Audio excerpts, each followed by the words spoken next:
আপনারা দেখছেন একুশে টেলিভিশন।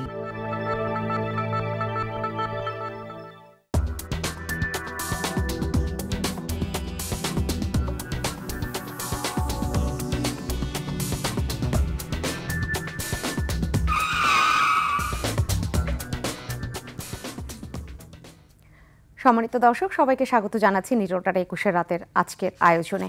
আজকের আয়োজনটাও আসলে চলমান পরিস্থিতি নিয়ে, যা হয়েছে, যা ঘটেছে সেটা নিয়েও কথা বলবার চেষ্টা করব এবং সামনে স্বাভাবিক সবকিছু হতে আরও কতটা সময় লাগতে পারে সেই প্রশ্নটা নিয়েও আমরা উত্তরটা খুঁজবার চেষ্টা করব।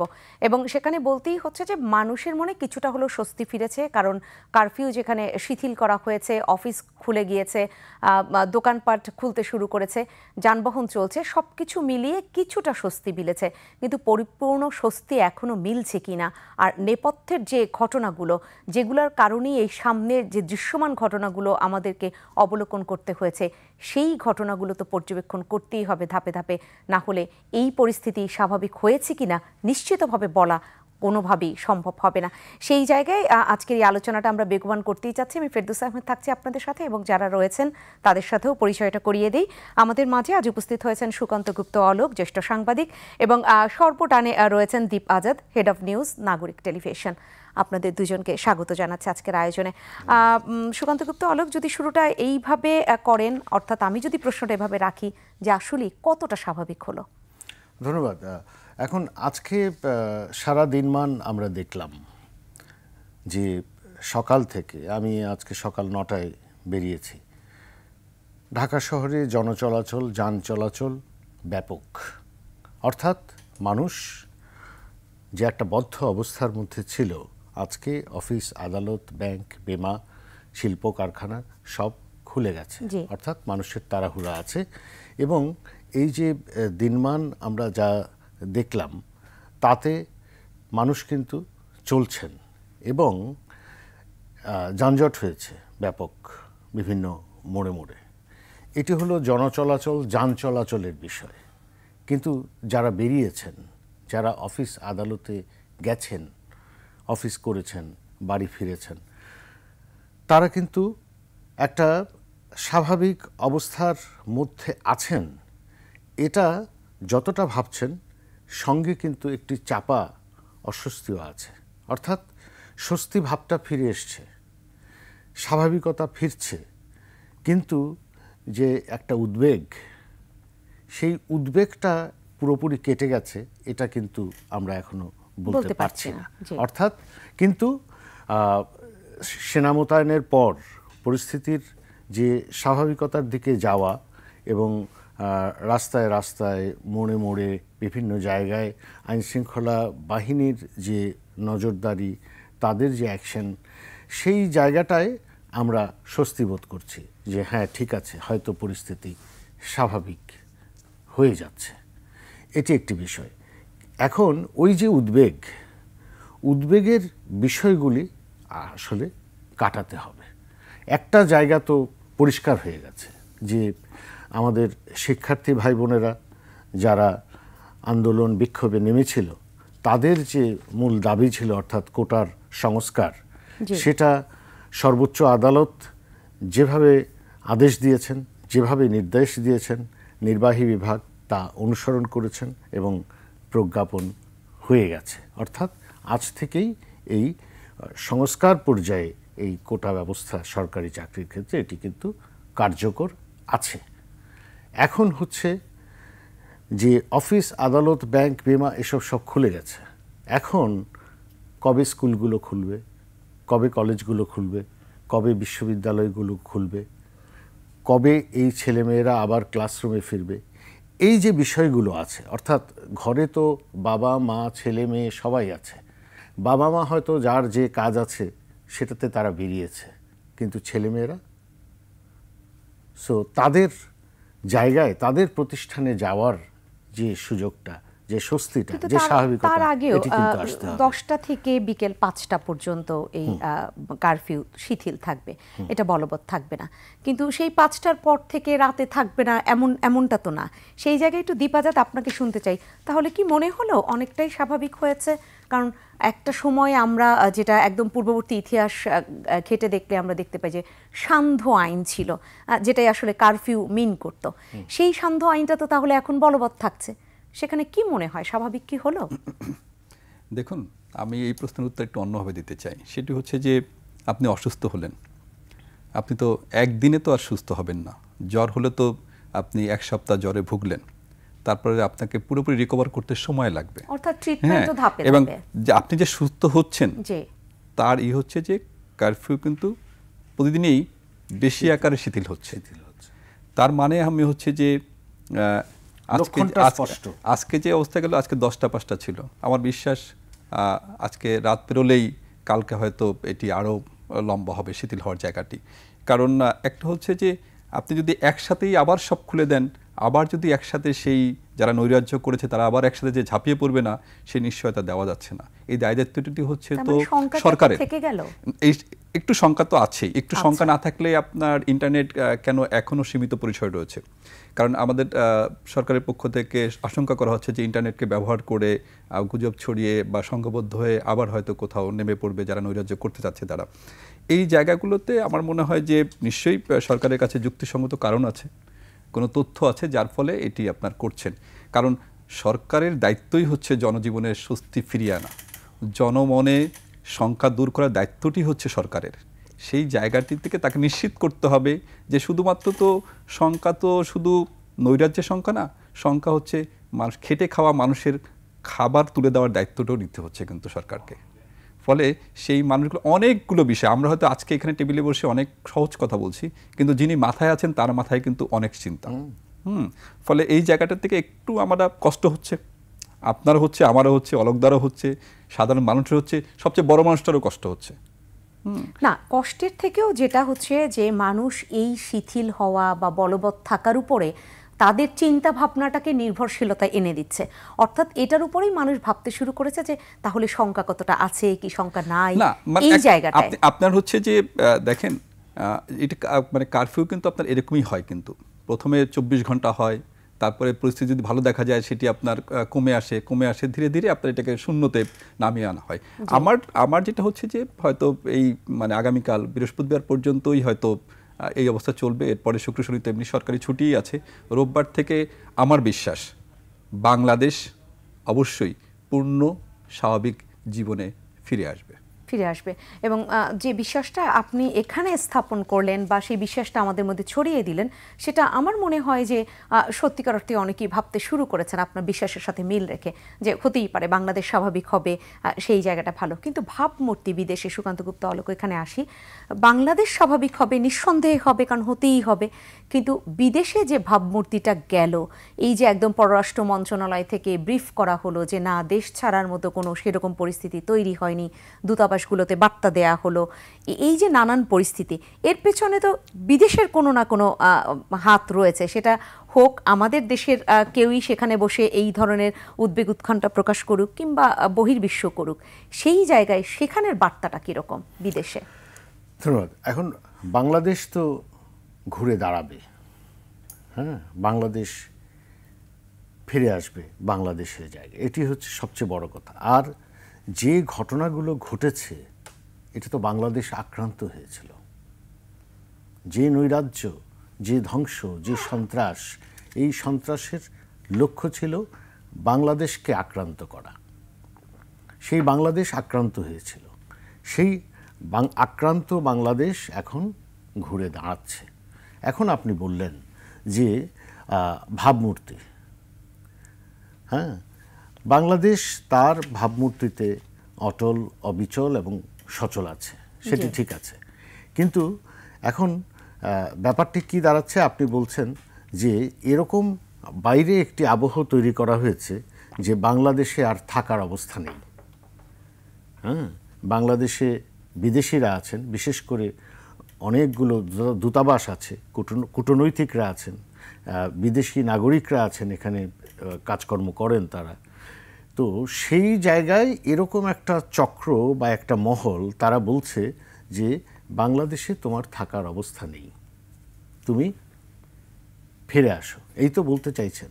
এবং দেখবেন যে ওখানে সাম কোয়ার্টার্স, হ্যাঁ, এবং কিছু একেবারে পরিচিত যারা বাংলাদেশ যখন আক্রান্ত হয় তখন কিছু বলে না, যখন বাংলাদেশ আক্রান্ত হয় তখন বাংলাদেশের মাটি থেকে, বাংলাদেশের আত্মা থেকে তারা কিন্তু কিছু বলে না। তারা কখন বলে?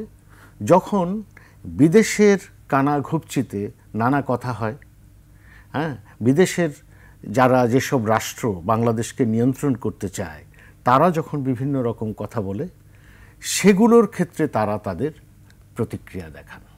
এটাই হচ্ছে বড় সমস্যা। সেই প্রতিক্রিয়া থেকে কিন্তু তারা বলেন তাদেরকে সাহায্য করছেন। হ্যাঁ, আসলেই তো আন্তর্জাতিকভাবে বাংলাদেশকে সহযোগিতা এগিয়ে আসা দরকার, হস্তক্ষেপ করা দরকার। নানা রকম কথা, নানা রকম লেখা কিন্তু এই আন্তর্জাতিক মিডিয়াতেও হয়, এরাই লেখেন। তো সেটি হচ্ছে মূল সমস্যা। আপনি নিশ্চয়ই আপনার কাছে তথ্য আছে। সুনির্দিষ্টভাবে এএফপির বরাত দিয়ে একটি বলতে চাই, যেটা বাংলাদেশের একটা ইংরেজি পত্রিকায় প্রতিবেদন প্রকাশিত হয়েছে। সেখানে ডক্টর মোহাম্মদ ইউনূসের যে বিবৃতি তুলে ধরা হয়েছে যে যারা প্রতিবাদ জানানোর অধিকার চর্চা করছেন তাদের উপর সহিংসতা বন্ধে আমি জাতিসংঘ বিশ্ব নেতাদের তাদের ক্ষমতা অনুযায়ী সবকিছু করার জরুরি আহ্বান জানাই। এইটা আসলে যেটা এসেছে, আমি বললাম, রেফারেন্স এখানে দিলাম, তুলে ধরলাম। ডক্টর মোহাম্মদ ইউনূস যদি এ ধরনের বিবৃতি তিনি যেটা দিয়েছেন, সেটা আসলে বাংলাদেশকে কোথায় নিয়ে যায়?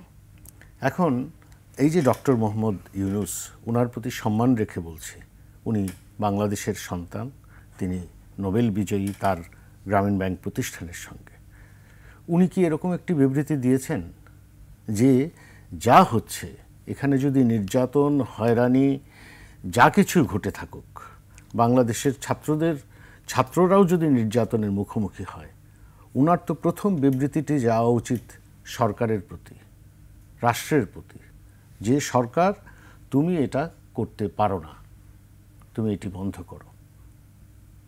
এই বিবৃতি কি দেশে আসা আগে দরকার কিনা? না, এই বিবৃতিটা দেখেছেন আপনি? উনি কখনো দিয়েছেন? দেননি। কিন্তু উনার বিবৃতি হলো, দেখবেন, খেয়াল করবেন যে জাতিসংঘ এখানে অ্যাক্ট করুক, যুক্তরাষ্ট্র এখানে অ্যাক্ট করুক। উনার দৃষ্টিসীমা হলো বাইরে। দেশের প্রতি যেটা দিয়ে উনি করে খেয়েছেন, যেটার মাধ্যমে তিনি নোবেল পেয়েছেন, যে প্রতিষ্ঠানের মাধ্যমে, সেইটার থেকে কিন্তু উনি কিন্তু কিছু বলেন না। উনি কি একটি বিবৃতি ইস্যু করেছেন সরকারের প্রতি আহ্বান রেখে যে আমার দৃষ্টিতে আমি মনে করছি যে এখানে অত্যাচার হচ্ছে, এখানে নির্যাতন হচ্ছে, এখানে হয়রানি হচ্ছে, মানুষ দুর্ভোগে আছে, কষ্ট পাচ্ছে, এটার ক্ষেত্রে সরকার কি আশু ব্যবস্থা নিচ্ছে? আমরা তো আগে এই বিবৃতিটি চাইব, এইটা আগে প্রত্যাশা করেছিলেন। দীপাজাত, আপনাকেও এখানেই একটু শুনতে চাই, কারণ আপনারা যারা বিভিন্ন সময়ে, আমি একদম 1 জুলাই এই আন্দোলন বা যেটা শুরু হলো যে কোটা সংস্কার বা বৈষম্য বিরোধী, এই যে কোটা বিরোধী আন্দোলন যে শুরু হলো, সেই সময়টার থেকে আপনারা নানানজন নানানভাবে বিভিন্ন টক শোতে এসে আহ্বান কিন্তু এক ধরনের জানিয়েছেন যে যেন জেদাজিদির জায়গায় কেউ না যায়, দুই পক্ষই যেন আলোচনায় বসে।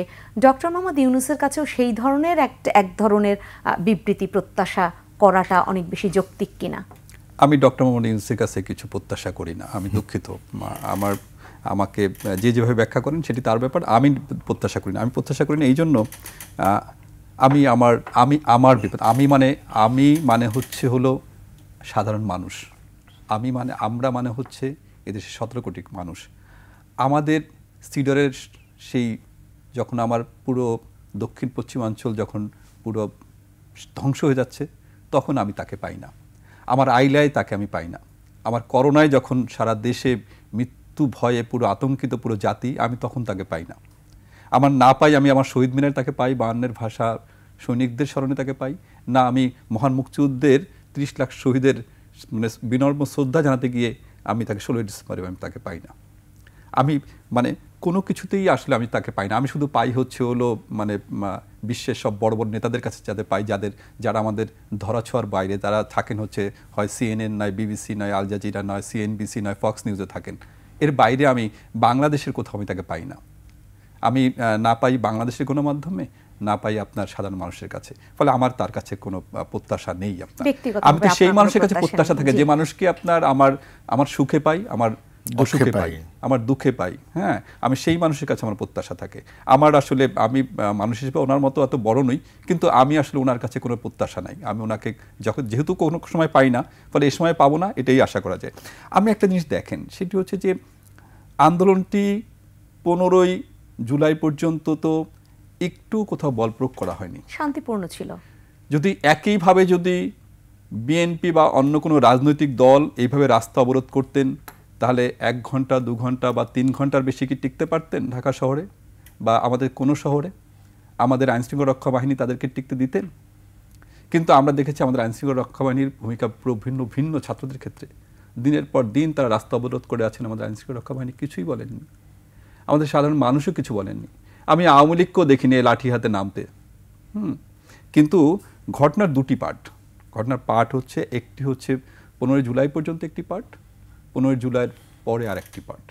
15 জুলাই পর্যন্ত অংশগ্রহণ হচ্ছে হলো আমাদের ছাত্রছাত্রীদের, আমাদের ভাই বোনদের অংশগ্রহণ। 15 জুলাইয়ের পরে দেখলাম অন্য মানুষদের, তাদের সামনে পেছনে, সেই সাধারণ শিক্ষার্থীদের সামনে পেছনে অন্য মানুষদের রূপ, যে মানুষগুলোকে আমরা প্রত্যাশা করি না, যে মানুষগুলোকে বাংলাদেশ চায় না। চায় না মানে হচ্ছে হলো এই বিভৎসৎ রূপে কাউকে আপনার দেখতে চায় না মানুষ, সেই মানুষগুলোর রূপ দেখলাম আমরা। আমি ফলে সেই সময় যদি ডক্টর ইউনূস আহ্বান জানাতেন, সেই সময় যদি আপনার ডক্টর ইউনূস গিয়ে সাধারণ ছাত্রছাত্রীদের পাশে বসতেন, হ্যাঁ, আজকে যদি মানে ডক্টর ইউনূস বলতেন যে যেমন প্রতিটা হত্যাকাণ্ডের আমি নিন্দা জানাই, তেমনি মেট্রো রেলে হামলা নিন্দা জানাই, তেমনি এলিভেটেড এক্সপ্রেসওয়ে পোড়ানোতে আমি নিন্দা জানাই, তেমনি সেতু ভবনে 55টা গাড়ি পোড়ানো আমি নিন্দা জানাই, সেই সাথে দুর্যোগ ব্যবস্থাপনা ভবনে হামলার নিন্দা জানাই, ডাটা সেন্টার পুরানোর হামলার নিন্দা জানাই। এইভাবে আপনি একটা আছে আর কি, দক্ষিণ পশ্চিম অঞ্চলে আমার বাড়ি তো, ওইখানে আপনার একটা প্রবাদ আছে এরকম, চাচির সালুনে লবণ জায়গায় জায়গায়। সালুন মানে হচ্ছে তরকারি। যৌথ পরিবারে মানে চাচি আপনার যখন তার ছেলেকে তরকারি বেড়ে দিচ্ছেন, তখন বড় মাছটা দিচ্ছেন, আর ভাসুরের ছেলেকে দিচ্ছেন হচ্ছে কাটাকুটা। হ্যাঁ, মানে আমার জন্য বড়টা, তোমার জন্য মানে ছোটটা আর কি। হ্যাঁ, বেছে বেছে আপনি কথা বললে তো হবে না। কোনো সময় আমি সুবিধার অংশে কথা বললাম, অসুবিধার অংশে কিছু বললাম না। হ্যাঁ, এই চরিত্রের মানুষ কখনোই আপনার জাতীয় নায়ক হতে পারেন না। এই চরিত্রের মানুষ কখনোই, যিনি দেশের সাথে, দেশের সাধারণ মানুষের সাথে সম্পর্ক থাকে না, শুধু আমি দেখি আপনাকে CNN, BBC আর ফক্স নিউজে, হ্যাঁ, সেই মানুষ কাছে আপনার সেই মানুষের কথা টানে না আপনার মানুষকে। আমি দেখতে চাই, আমি ঝড়ের সময় আপনাকে দেখতে চাই, আবার আমার নববর্ষে যখন পহেলা মানে বৈশাখের যে আনন্দ উৎসব, সেখানেও আপনাকে আমি দেখতে চাই। হ্যাঁ, সেই মানুষটাকে মনে হয় আমার মানুষ, আমার নিজের কাছের মানুষ। আপনি বিদেশি কিছু গণমাধ্যমের নাম উল্লেখ করলেন, এবং এরকম একটি কথাও রয়েছে যে সুকান্ত গুপ্ত অলোক নিঃসন্দেহে যুক্ত করবেন যে দেশের যে সাংবাদিকরা রয়েছেন তারা তার কোনো সাক্ষাৎকার কখনো পান না। তিনি আহ্বান জানালেও সেরকম কিছু এসে বলেন না, সাংবাদিকদের প্রশ্নের জবাবে কোনো কথা বলতে চান না। সেটা আসলে দেশের স্বার্থে, দেশের জন্য, যে মানুষ এই দেশের নাম নিয়ে নোবেল জয়ী হয়েছেন, তার সেই সাংবাদিকদের সাথে কথা বলা দরকার কিনা? অবশ্যই দরকার। এখন মাঝে মাঝে বলেন হয়তো যে আইনি প্রক্রিয়ার মধ্যে তিনি পড়েছেন, এবং প্রতিটি আইনি প্রক্রিয়ার মধ্যে তাকে কিন্তু এখন আদালতে ঘুরতে হচ্ছে। এখন কিন্তু প্রথম অবস্থায় আপনি দেখবেন যখন তিনি আদালতে হাজিরা দিয়েছেন, তিনি কোনো কথা না বলে চলে গেছেন, কিন্তু এখন কিন্তু একটু একটু তিনি কথা বলেন, অর্থাৎ অনেকটা নেমেছেন। হ্যাঁ, কিন্তু এই ঘটনায় তিনি আবার কিন্তু তার যেটি দীপ আজাদ বলার চেষ্টা করছে, তার যেখানে ভিত্তি, তিনি মনে করেন ওটাই আমার ভিত্তি, তিনি আবার ওই ভিত্তিমূলে ফিরে গেছেন কিন্তু। সো দেশের সাংবাদিকদের সঙ্গে, দেশের গণমাধ্যমের সঙ্গে, দেশের সংবাদ মাধ্যমের সঙ্গে তিনি বলেন না। অবশ্য অবশ্য আবার সবাইকে বলেন না এরকম কিছু সব না, বিষয়ে কথা বললে তো বার্তাগুলো আসলে অনেক বেশি সুস্পষ্ট হয়। যদিও আজকে আমরা ডক্টর মোহাম্মদ ইউনূসকে নিয়ে এখানে কথা বলতে বসিনি, আমাদের চলমান পরিস্থিতি স্বাভাবিক হতে কত সময় লাগবে সেটা নিয়ে আমাদের মূল আলোচনা।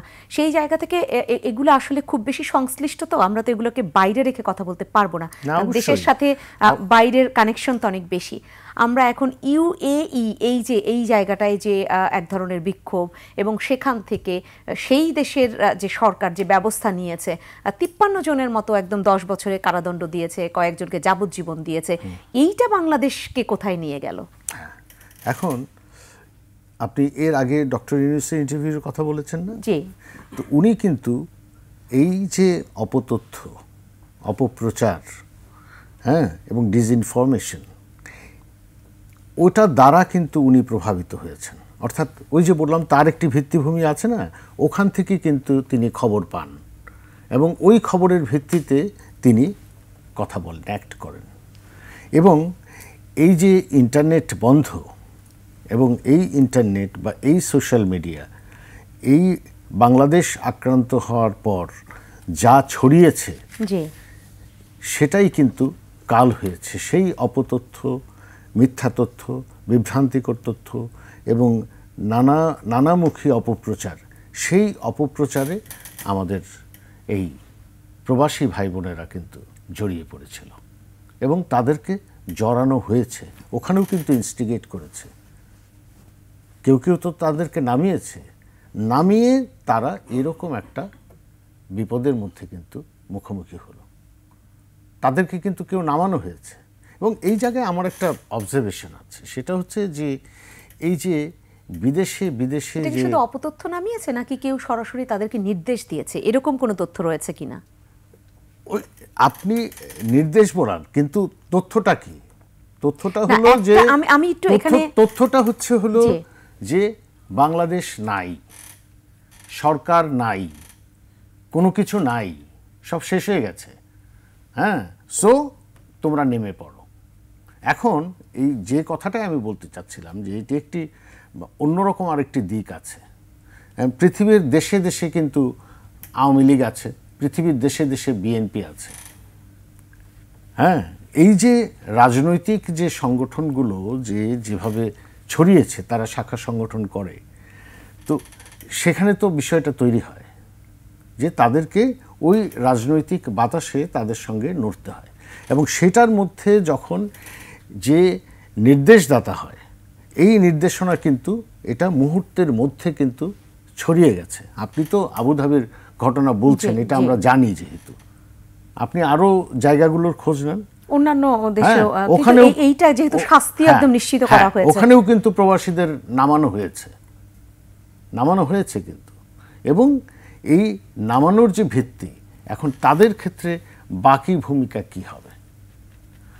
আমি এরকম ঘটনাও জানি বিদেশে, যে এরকম যারা নেমেছিল প্ল্যাকার্ড হাতে, অমুক হাতে, বিভিন্ন জায়গায় তারা স্মারকলিপি দিয়েছে, শান্তিপূর্ণ ছিল, কিন্তু এখানে তারা সহিংস হয়েছে। কারণটা কি? এখানে আমাদের এই মধ্যপ্রাচ্যে আমাদের প্রবাসীর সংখ্যা বেশি, তাদেরকে এখানে নামানো হয়েছে, হ্যাঁ। এবং এই মধ্যপ্রাচ্য কেন্দ্রিক এই দুবাই বলেন, সৌদি আরব বলেন, এখানে আপনি দেখবেন যে আমাদের কত নেতা এখানে পলাতক অবস্থায় আছে। সেটাও আসলে বিভিন্ন সময় গণমাধ্যমে এসেছে, বিশেষ করে সৌদি আরবটা তো আমরা দেখেছি। আমি তারা ইনস্টিগেট করেছে। জি, দীপাজাত, আপনাকেও এখানে একটু শুনতে চাই, কারণ এখন এই যে ভিসা বাতিল করে দিল, এটাই বা কি দাঁড়াচ্ছে চিত্রটা, আর সামাল আমরা কিভাবে দিব? সবকিছু আমি অবশ্য সামাল দেওয়ার পক্ষপাতী নই। আমি প্রথমে বাংলাদেশকে নিয়ে ভাবতে চাই। যারা বিদেশে যাবেন, যে দেশেই যান, সেই দেশের আইন কানুন নিয়ম মানতে আপনি বাধ্য। আমি মনে করি যে যারা এই ফাঁদে পা দিয়েছেন তাদেরকে এটা ভুগতে হবে, খুবই স্বাভাবিক। আপনি যদি বাংলাদেশের নাগরিক হন, বাংলাদেশের থেকে যদি বাংলাদেশে কোনো বিদেশি নাগরিক থাকেন, তাহলে বাংলাদেশের আইন তাকে মানতে হবে, তাকে বাংলাদেশের আইন কানুন মেনেই বাংলাদেশে কাজ করতে হবে বা থাকতে হবে বা বেড়াতে হবে, এমনি একইভাবে একই কাজটা আপনাকে করতে হবে। ফলে এই যে নৈরাজ্যকারী বা ধ্বংসকারীদের পক্ষ নিয়ে আপনি মাঠে নামবেন আর আপনি সাজা পাবেন না। আমি মনে করি যে আরব আমিরাতের ঘটনা প্রবাসীদের জন্য একটি বড় ধরনের মানে দৃষ্টান্ত, যে আগামীতে যাতে সবাই সতর্ক হয়ে যান যে কোনোভাবেই আপনি ওই দেশে গিয়েছেন, ওই দেশের নিয়মকানুন মানতে হবে বলেই আপনি একটা বন্ড সাইন করেই কিন্তু আপনি তারপরে আপনি সেখানে পারমিটেড হয়েছেন। ফলে এই জায়গাটিতে ছাড় দেওয়ার কোনো সুযোগ নাই। এবং আমরা আবারও বলছি, বাংলাদেশকে নিয়ে বাংলাদেশে আসলে হয়েছে কি জানেন, ছোট একটা দেশ, ভৌগোলিক কারণে নানান জনের খেলার একটি টয় খেলনা, একটা পুতুল হয়ে গেছেন আর কি। নানান জন খেলতে চান ভৌগোলিক অবস্থানের কারণে। এমনিতে তো আমাদের অর্থ সম্পদ অত কিছু নেই। এমনিতে আমাদের দেশের বাইরে যারা অবস্থান করেন তারা মেইন স্ট্রিম মিডিয়ায় মেইন স্ট্রিম যে মিডিয়া বলেন, মেইন স্ট্রিম যে পিপল বলেন, আমাদের বাঙালি গিয়ে কিন্তু এদের সাথে কিন্তু মিশতে পারেন না। আপনি আমেরিকায় গিয়ে আমেরিকানদের সাথে আপনি কোনো আমেরিকানদের সাথে চিটও করতে পারেন না। আপনি চিট করেন বাংলাদেশিদের সাথে, কারণ আপনার যোগ্যতা হচ্ছে এই পর্যন্তই। যুক্তরাজ্য গিয়েও তাই করেন, ইউরোপেও গিয়েও তাই করেন, মিডল ইস্টে গিয়েও তাই করেন। আপনি যেখানে যে জায়গাটা দেন, আপনাদের যোগ্যতার লেভেলটা হচ্ছে এই পর্যন্ত। ফলে আমরা বাংলাদেশের বাইরে তো আর ভাবতে পারি না। বিদেশে থাকলেও বাংলাদেশের ভালো চিন্তা করি, বাংলাদেশের খারাপ চিন্তা করি, যে যার মতো অবস্থানে তার যে দর্শন, সেই দর্শন অনুযায়ী চিন্তা করেন। কিন্তু দাদা কিন্তু একটা পয়েন্ট খুব ভালো বলেছেন, সেটি হচ্ছে যে বিদেশি মিডিয়াতে ভুল তথ্য, আমি ভুল তথ্য কথাই পর্যন্ত রাখতে চাই, কারণ আমাদের গণমাধ্যম, তারাও তো আমাদের গণমাধ্যম সহকর্মী। ভুল তথ্যটি দেওয়ার ফলেই তারা কেউ কেউ উদ্বুদ্ধ হয়েছেন, কেউ কেউ ক্ষিপ্ত হয়েছেন, কেউ কেউ ক্ষুব্ধ হয়েছেন। সেই জায়গাটির থেকেই এই দায়টি কিন্তু বাংলাদেশের ভিতর থেকেই হচ্ছে। বাংলাদেশের ভিতর থেকে যারা এই কাজগুলো করেছেন, আমি মনে করি যে তারা কিন্তু একটা বড় ক্ষতি করলেন। প্রবাসী যারা আছেন তাদের ক্ষতি করলেন, দেশের ক্ষতি করলেন। কিন্তু এখন একটা জিনিস আছে, সেটি হচ্ছে যে ভুল তথ্যগুলো দিচ্ছে কারা। বিরতি নিয়ে এসে এই যে বাংলাদেশের ক্ষতি ভুল তথ্যের কারণে, সেই জায়গাটাই আমি ফিরবো, বিরতি নিয়ে ফিরি। সম্মানিত দর্শক, নিটোল টাটা 21 রাতে সময় হয়েছে একটা ছোট্ট বিরতির। বিরতি শেষ করে আমরা ফিরে আসবো এই আলোচনায়, সাথেই থাকবেন।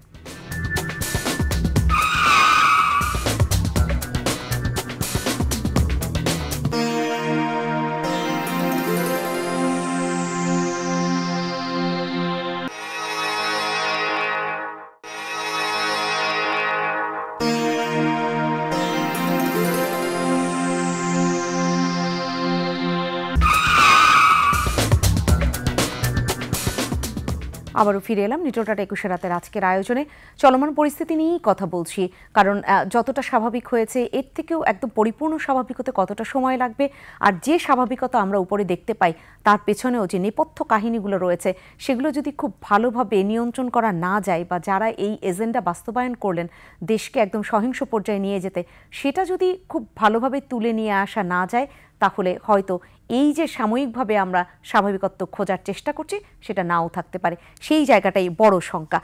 দেশের ভিতরে আসতে পারি কিছুটা, আমার কাছে মনে হচ্ছে যে দীপাজাত, আমি দেশের ভেতরেই আসতে চাই। আপনি যে তথ্য যেখানে শেষ করেছেন, আপনার কাছে আমি সেখান থেকেই ফিরবো, যে দেশ থেকে ভুল তথ্য, আপনি এই শব্দটাই ব্যবহার করেছেন।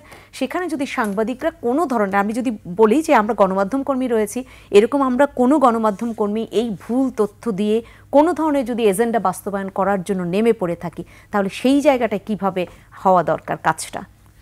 আমি আপনার ছোট্ট একটা তথ্য দিই। জানুয়ারি থেকে জুন 2024 এই 6 মাসে সবচেয়ে বেশি ভুল তথ্যের, ভুল আমি বলবো না, মিথ্যা অপতথ্যের গুজবের শিকার হয়েছেন হলো প্রধানমন্ত্রী শেখ হাসিনা। তার বিরুদ্ধে 94টি মিথ্যা তথ্য এই সময় প্রচার করা হয়েছে এই 6 মাসে, শুধু তাকে ঘিরেই। হ্যাঁ, 94টি মিথ্যা তথ্য করা হচ্ছে ফেসবুক, ইউটিউব এবং টিকটকে। আমি অন্য অন্য মিডিয়া বাদ দিলাম, আপনার এটা হচ্ছে। এর মধ্যে শুধু আওয়ামী লীগকে নিয়ে 219টা মিথ্যা তথ্য প্রচার করা হয়েছে এই 6 মাসে। আমার প্রশ্নটি হচ্ছে যে আপনি যখন পক্ষ থাকবে, প্রতিপক্ষ থাকবে। প্রতিপক্ষ কখনো দিনের আলোতে আপনার সাথে লড়াই করবেন, কখনো দিনের রাতের অন্ধকারে লড়াই করবেন। তাহলে কি নীল নকশাটা বহুত দিনের? হ্যাঁ, কিন্তু রাষ্ট্রযন্ত্র থেকেও কি এরা শক্তিশালী? আমাদের আইসিটি মন্ত্রণালয় আছে, যার পিছনে হাজার হাজার কোটি টাকা। আমরা ডিজিটাল বাংলাদেশ থেকে এখন স্মার্ট বাংলাদেশে যাচ্ছি। আমরা এই ভুল তথ্য, মিথ্যা তথ্য, গুজবকে বন্ধ করতে পারছি না। শুধু যারা গুজব, তারা তো গুজব করবেনই। দীপাজাত, সেখানে আমি একটু যুক্ত করতে চাই, কারণ এই অভিযোগটা রয়েছে। আপনি আইসিটি মন্ত্রণালয়ের কথা বললেন যে তারা কি করেছে দিনের পর দিন, আরেকটি হচ্ছে ইন্টেলিজেন্স, এই দুইটার ব্যাপারে কথা উঠেছে। আমি এটার সাথে একটু পিছনে যেতে চাই। দেখেন, আজকে ভুল তথ্য যারা দিচ্ছে তাদের কথা বলছেন, কিন্তু তথ্যটা আসছে কোথা থেকে? আমাদের ছাত্রদের সবচেয়ে বড় দাবি যে কোটার সংস্কার। কোটার সংস্কার তারা যে প্রত্যাশা করেছেন, আমি বলে রাখি আপনাকে, আমি দায়িত্ব নিয়ে বলছি, তারা সরকারের সাথে নেপথ্যে কয়েক দফায় আলোচনা করেছেন। সেই আলোচনায় তারা সর্বশেষ 15% এসে দাঁড়িয়েছেন যে তারা একটা সমঝোতা হয়েছিল। তার মানে হচ্ছে তারা চেয়েছিলেন মানে সর্বোচ্চ 15, সেটি এসে দাঁড়িয়েছে 7, মানে অর্ধেকেরও কম, মানে কোটায় থাকলো মাত্র 7%। তাদের সবচেয়ে বড় দাবি পূরণ হলো। নাম্বার 1, সরকার বললেন যে হত্যাকাণ্ডের বিচারের জন্য তিনি বিচার বিভাগ কমিশন গঠন করলেন। সরকার বললেন যেসব সাধারণ ছাত্র আহত হচ্ছে তাদের চিকিৎসার ব্যয়ভার হচ্ছে হলো সরকারের। সরকার বললেন খুব দ্রুত তারা শিক্ষা প্রতিষ্ঠান খুলে দেবেন। কারফিউ, জনমনের স্বস্তি ফিরে আসছে, আইনমন্ত্রী বলেছেন এইভাবে ফিরে আসছে কারফিউ, আপনার এটিও আপনার আস্তে আস্তেই হয়ে যাবে। তার চারটে তাদের সীমিত আকারে ইন্টারনেট চালু করার ঘোষণা দেওয়া হয়েছে। এখন ইন্টারনেট কোথায় চালু হচ্ছে?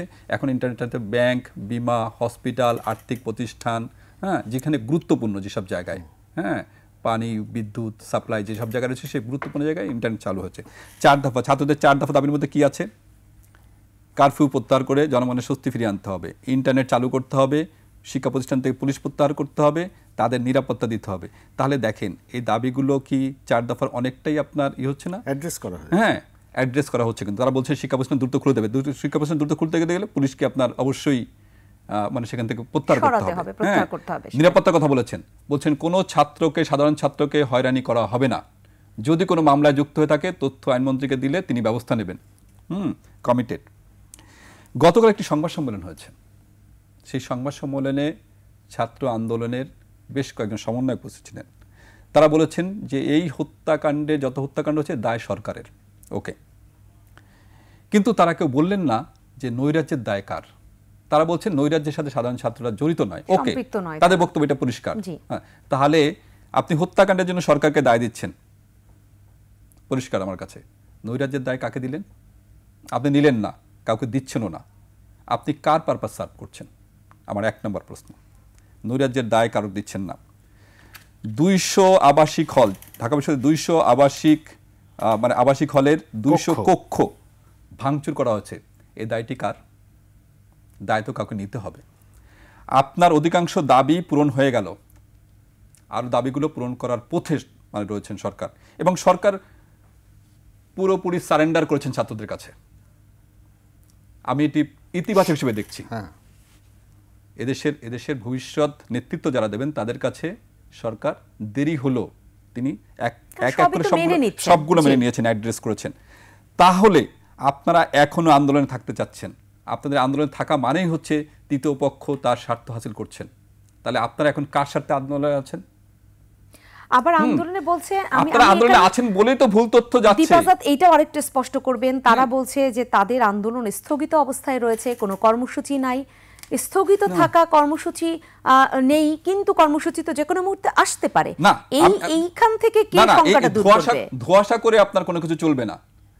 আপনি তো, আমি খুব পরিষ্কার, আপনি আওয়ামী লীগ সরকার আপনার পছন্দের নাও হতে পারে, প্রধানমন্ত্রী শেখ হাসিনা আপনার পছন্দের নাও হতে পারে, আপনি আওয়ামী লীগ সরকারের পতন চাইতেই পারেন, আপনি প্রধানমন্ত্রী শেখ হাসিনার পদত্যাগ চাইতেই পারেন, কিন্তু তার সাথে এই যে নৈরাজ্য ধ্বংসাত্মক সারা দেশ জুড়ে যে ক্ষত তৈরি করলেন, এর সাথে আওয়ামী লীগ সরকারের পদত্যাগ, প্রধানমন্ত্রী পদত্যাগের কি সম্পর্ক?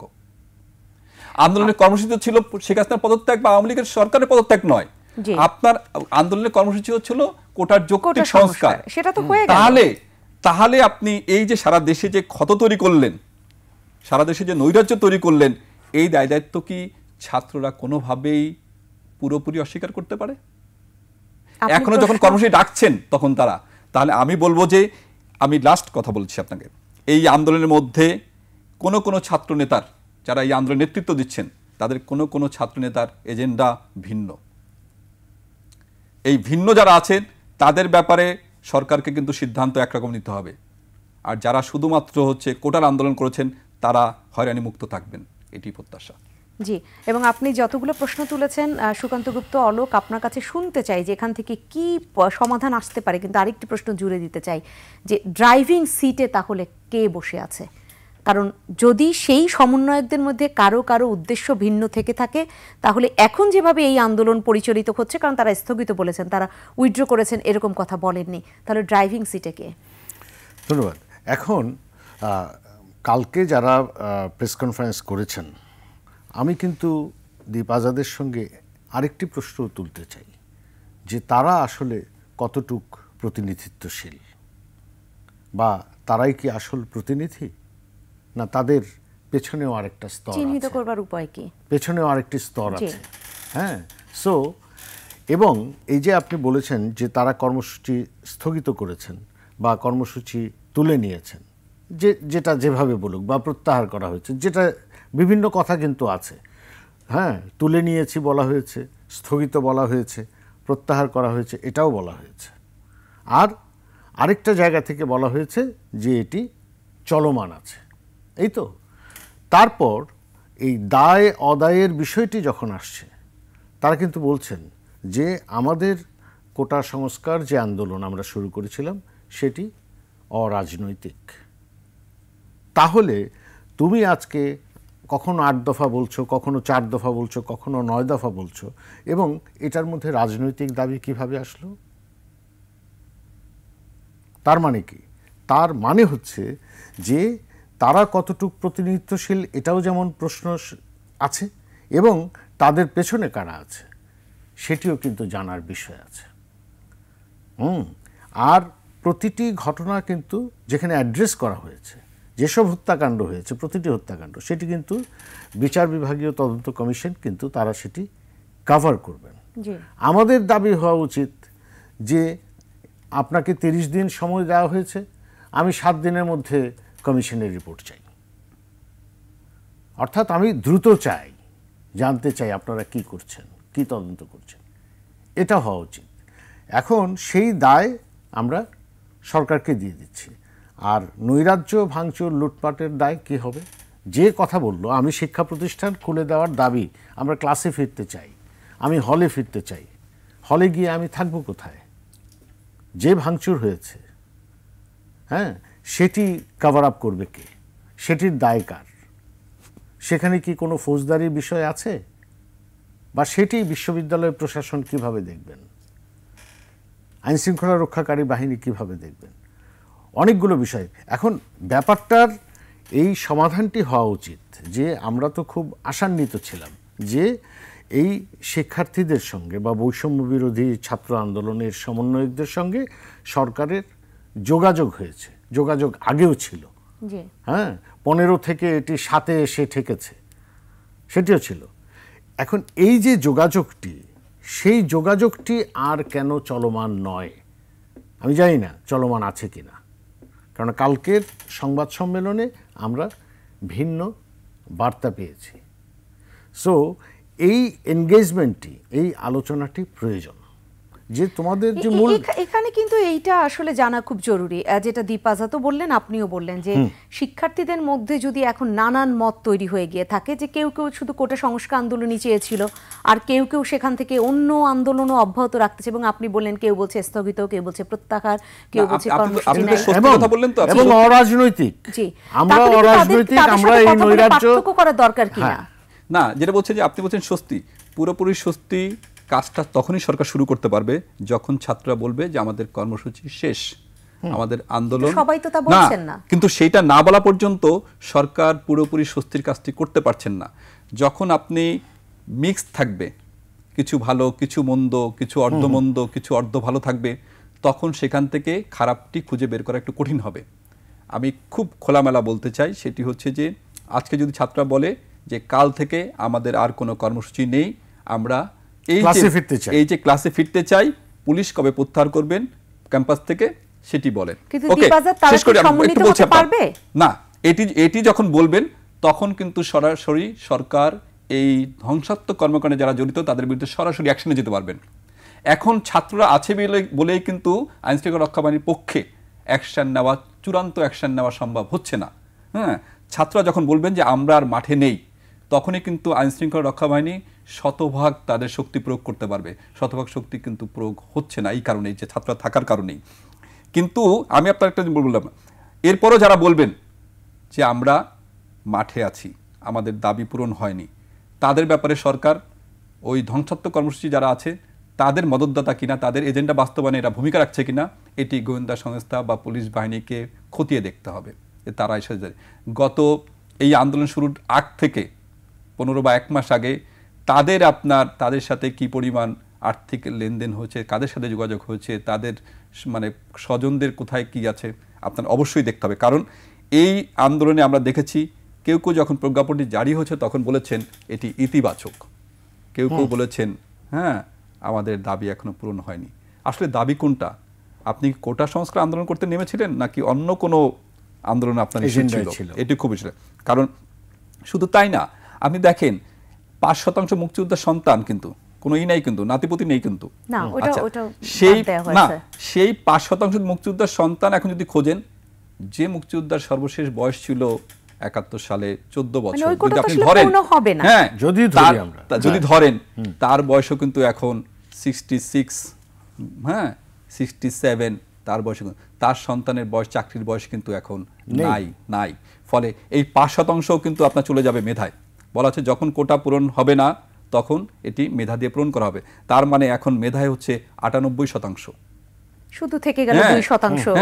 98% মেধায় চলে যাচ্ছে, থাকছে মাত্র 2%। বলছেন প্রতিটা হত্যাকাণ্ডই নিন্দনীয় এবং কোনোভাবেই কাম্য নয়। সাথে আপনি সাধারণ হন আর আপনি সন্ত্রাসী হন, কোনো হত্যাকাণ্ডই কাম্য নয় এবং পুরোপুরি নিন্দনীয়। এবং তথ্য প্রতিমন্ত্রী খুব স্পষ্ট বলেছেন প্রতিটি হত্যাকাণ্ডের সুষ্ঠু তদন্ত করে তারপরে বিচার হবে। আপনাকে সময় দিতে হবে। একদিনে কি হত্যাকাণ্ডগুলোর বিচার করা? একদিনে করতে গেলে তাতে আমরাই তখন আপনার অভিযোগ তুলবো যে এটি একটি দায়সারা একটা তদন্ত হয়েছে। যে পুলিশকে মানে মেরে ঝুলিয়ে দিলেন সেই হত্যাকাণ্ডের বিচার হবে না? যে সাধারণ ছাত্রটির মৃত্যু হলো তার হত্যাকাণ্ডের বিচার হবে না? সাধারণ ছাত্রের হত্যাকাণ্ডটিও যেরকম নিন্দনীয়, একই সাথে পুলিশের হত্যাকাণ্ড নিন্দনীয়, একই সাথে পথচারীর হত্যাকাণ্ড নিন্দনীয়, একই সাথে আমার সহকর্মী হাসান মেহেদি সহ যার 3 জন মারা গেছেন তাদের হত্যাকাণ্ড, তাদেরটাও নিন্দনীয়, তাদেরটাও বিচার হতে হবে, সাধারণ ছাত্রেরটা বিচার হতে হবে। প্রতিটা হত্যাকাণ্ডকে হত্যাকাণ্ড হিসেবে দেখতে হবে, এখানে আপনি ভাগ করার কোনো সুযোগ নাই। ফলে এই জন্য সময় দিতে হবে। আপনারা ভাই সময় দিন ফুরিয়ে গেল। আপনি যদি বলতেন 17 তারিখে মানে 16 তারিখের মারা যাওয়ার পরে যদি আপনি বলতেন যে না আমি রোববার দুপুর পর্যন্ত অপেক্ষা করছি, রোববার দুপুর পর্যন্ত মানে সর্বোচ্চ আদালত থেকে কি রায় আসে দেখি, রোববার দুপুরে যদি আদালত যদি আপনার রায় আপনার পক্ষে না আসতো, আপনি রোববার 12টা থেকে আবার মাঠে নামতেন, জনগণ আপনার পক্ষে থাকতো। কিন্তু ঘটনা একের পর এক প্রতিদিনই হত্যার মানে সংখ্যা বাড়ছে, মানুষের মৃত্যুর মিছিল বাড়ছে, আর আপনি কর্মসূচি রেখে যাচ্ছেন। আমার তখন প্রশ্ন জাগে যে আপনার আন্তরিকতা কোথায়? আপনি কি কোটা সংস্কার চাচ্ছেন নাকি আপনি কোটা সংস্কার চাচ্ছেন নাকি অন্য কিছু চাচ্ছেন? এই প্রশ্নটি তখনই কিন্তু উঠছে। শেষ করে যেহেতু নিয়ে এসেছি, তদন্তের দিকে আমরা দৃষ্টিটা দিচ্ছি না। আমরা সেই জায়গায় আমাদের দাবিটা উচ্চকিত হোক যে প্রতিটি ঘটনা অনুপুঙ্খ তদন্ত হচ্ছে কিনা, এখানে কারা কাজ করছে এই তদন্ত কাজে, আমি সেই দিকে নজর দিতে হবে, আমাকে এটি স্পষ্ট হতে হবে। কিন্তু যখন আন্দোলন এখনো যদি থাকে যে না এটা স্থগিত করে বসে আছি কিন্তু উইথড্র করা হয়নি, তখন তো সেই কাজগুলো আরো জটিল হয়। কারণ সংখ্যাটা যখন থেকে যায় তখন তদন্ত হবে নাকি নতুন করে আরেকটা সংঘর্ষ সহিংসতা পরিস্থিতি তৈরি হতে পারে, সেটার জন্য তো আসলে দৃষ্টি থাকে। তাহলে তারা সেই জায়গাটায় কেন অনেক বেশি আন্তরিক হচ্ছে না, যে প্রশ্নটা দীপ আজাদ তুলেছেন সেটাই তো আমরা বুঝতে চাচ্ছি। সেক্ষেত্রে তাদের মধ্যে কি আরো কথা বলবার সুযোগ রয়েছে কিনা?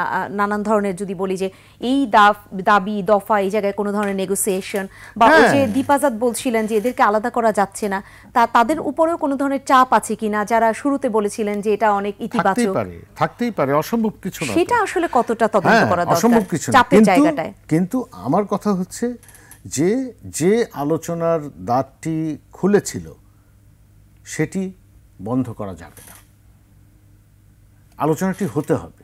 এখনো তারা বুঝে বলছে না বুঝে বলছে, কারো চাপে বলছে, কারো ইন্ধনে বলছে, এই জায়গাটা তো পরিষ্কার করতে হবে। সমন্বয়ক তো আসলে অনেকজন, হ্যাঁ, কিন্তু সেখানে ওই এনগেজমেন্টের জায়গাটায় আমরা খালি সরকারের দিকে তাকিয়ে আছি।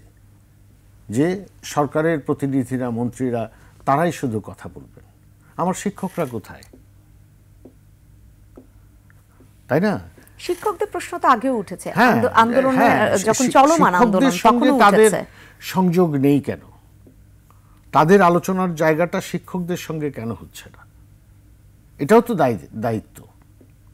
শিক্ষকরা যে কথা বলবেন অনেক প্রশ্ন তলব, অবশ্যই সেক্ষেত্রে আছে। কি অনেক প্রশ্ন আছে। শিক্ষকরা এক জায়গায় আছেন সেটা বলতে পারবেন? কারণ না, আমরা যখন দেখেছি না। যে এই আন্দোলনে শিক্ষকরা কেউ শিক্ষার্থীদের, আন্দোলনকারী শিক্ষার্থীদেরকে ধরে নেওয়া হলো, সেখান থেকে শাহবাগ থানা থেকে তারা বের করে নিয়ে আসছেন, তারা ছাত্রদের পক্ষে কথা বলছেন, আর এক গ্রুপের শিক্ষক আবার বলছেন না, তারা আবার অন্যভাবে নিন্দা জানাচ্ছেন। তাহলে আপনার কি মনে হচ্ছে যে তারা একীভূত আছেন?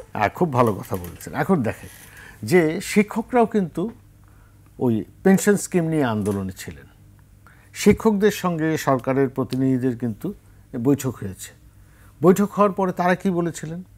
যে ইতিবাচক, আমরা নিজেরা সিদ্ধান্ত নিয়ে আমাদের কর্মসূচির ব্যাপারে সিদ্ধান্ত দেব। এখন তারা করলেন কি, তারা ইতিবাচকে গিয়ে এইটুক বলে তারা স্টপ হয়ে গেলেন। স্টপ হয়ে বললেন যে কর্মসূচি চলবে, কর্মসূচি চলবে বলে তারা ঘরে ঢুকে গেলেন, আর তাদের ছাত্ররা মাঠে আছে অন্য দাবিতে। তাদের সঙ্গে কোনো যোগাযোগ নেই, ক্লাসে থাকার তো কেউ সামনে যায়নি। ক্লাস তো তারাও বর্জন করেছে। একইভাবে এখন আপনি শিক্ষকদের আরেকটি গ্রুপের কথা বলছেন, হ্যাঁ, যে তারা মানববন্ধন করেছেন, হ্যাঁ, তারা সমাবেশ করেছেন, তারা দুজন শিক্ষার্থী তারা শাহবাগ থানায় আটক ছিল বা তারা নিরাপত্তার জন্য গিয়েছিল, যেটাই হোক না, তাদেরকে ছাড়িয়ে এনেছেন। এখন তাদের দাবিনামা কি ছিল? তাদের দাবিনামা ছিল কিন্তু এই হত্যার ঘটনাগুলো তদন্ত হতে হবে, বিচার বিভাগীয় কমিশন গঠন করতে হবে। আপনি কাগজপত্র দেখেন তাদের দাবিনামার লিখিত রূপ, তো দুটোই তো মিট করা হয়েছে। জি, হ্যাঁ, দুটোই বিচার বিভাগীয় তদন্ত কমিশন গঠিত হয়েছে, তদন্ত শুরু হয়েছে, কিন্তু তোমরা তোমাদের ছাত্রদের ঘরে ফেরানোর, ক্লাসে ফেরানোর কাজটি তোমরা করছো না। সে জায়গায় দীপাজাত, আমি স্পষ্টভাবে এটাই জানতে চাই যে শিক্ষার্থীদেরকে আটক করা হলো একটা আন্দোলনের জেরে, ছাড়িয়ে আনলে সেখানে তো সব শিক্ষকের থাকবার কথা, শিক্ষকরাই বা কেন আলাদা হয়ে যাচ্ছেন ছাড়িয়ে আনবার ক্ষেত্রে, কিংবা তাদেরকে শান্ত করবার ক্ষেত্রেও আবার দ্বিমত কেন? শিক্ষকদের বিরুদ্ধে তো অভিযোগ ছিল কেউ উস্কে দিচ্ছেন। ছাত্ররা যখন মাঠে নেমে আসলো তখন শিক্ষকরা তাদের কর্মসূচি স্থগিত করলেন না কেন? হ্যাঁ, প্রশ্ন তো সেখানে। যেখানে ওবায়দুল কাদের সাহেব আপনার মিটিং করলেন শিক্ষক প্রতিনিধিদের সাথে এবং তাদের প্রথম দাবিটি তিনি মেনে নিলেন, যেটি ভুল হয়েছে, এটি 25 মানে 1 জুলাই 25 সাল থেকে শুরু হবে, সেটি বলে দিলেন।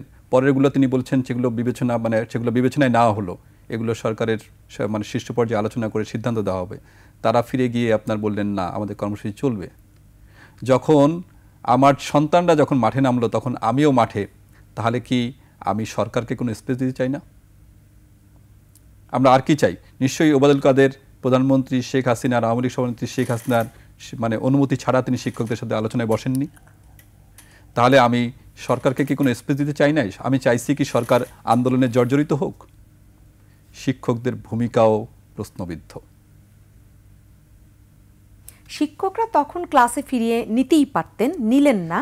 এখন কি তারা খুব দ্রুততম সময়ের মধ্যে শিক্ষার্থীদেরকে বুঝিয়ে ক্লাসে ফিরে নেবেন? এটুকু শুনেই হয়তো আজকে শেষ করতে হবে। আমি এখনো আমাদের প্রাইমারি শিক্ষকদের যদি দেখি, আমরা রাস্তার কিন্তু যদি আমরা দেখতাম শিক্ষকরা ডান পাশ থেকে আসতেন, আমরা কিন্তু তখন বাম পাশ থেকে হেঁটে যেতাম। আমরা এখনো আমাদের স্কুল কলেজ মানে স্কুল এবং প্রাইমারি স্কুল, মাধ্যমিক স্কুলের শিক্ষকদের এখনো দেখলে আমরা মাথা উঁচু করে কথা বলি না এবং তাদের পায়ে হাত দিয়ে সালাম করি। কিন্তু শিক্ষকদের বর্তমানে অনেক সবার কথা তো অবশ্যই বলা যাবে না, অনেক শিক্ষকের শিক্ষাগতার বাইরে রাজনীতি এবং ব্যক্তিগত অভিলাষ বাস্তবায়নের যে প্রচেষ্টা, তাতে সম্মান অনেক কমে গেছে। আর সম্মান না থাকার কারণেই তাদের কাছে, শিক্ষার্থীদের কাছে তাদের গ্রহণযোগ্যতা নাই, আর সেই গ্রহণযোগ্যতা না থাকার কারণেই তারা মাঠে নামতে, শিক্ষার্থীদের কাছে যেতে ভয় পান। তাহলে তখনকার শিক্ষার্থীরা পায়ে হাত দিয়ে সালাম করতেন, আর এখনকার শিক্ষার্থীরা শিক্ষককেও মারতে উদ্ধত হন। কিছু যুক্ত করবেন কিনা? আর অল্প একটু সময় আছে, শুনে শেষ করি। এটাই কথা যে শিক্ষকদের ভূমিকা এটি খুবই প্রশ্নবিদ্ধ। যে তার ছাত্র, তার ছাত্র যখন কোনো দাবি নিয়ে মাঠে নামবে, তার প্রথম স্টেপটাই তো আসবে শিক্ষকদের পক্ষ থেকে। একেবারে প্রথম, কি ব্যাপার তোমরা ক্লাসে আসছো না কেন, তোমরা ধর্মঘট ডাকলা কেন, তোমরা ক্লাসে ফিরবে না কেন, কি দাবি আমরা শুনি। এই কাজটা তো হয়নি। তোমাদের যে তোমাদের দাবিটা যৌক্তিক, এই যৌক্তিক দাবির সাথে আমরা আছি। মানে প্রথমে হচ্ছে তাদেরকে ঠান্ডা করার, তাদেরকে শান্ত করার প্রথম এটাই হচ্ছিল এটা যে কোটা তো সংস্কার হতেই হবে, কারণ 30% মুক্তিযোদ্ধার কোটার মাত্র 8.7% ব্যবহৃত হয়, বাকি প্রায় 22% অব্যবহৃত থাকছে।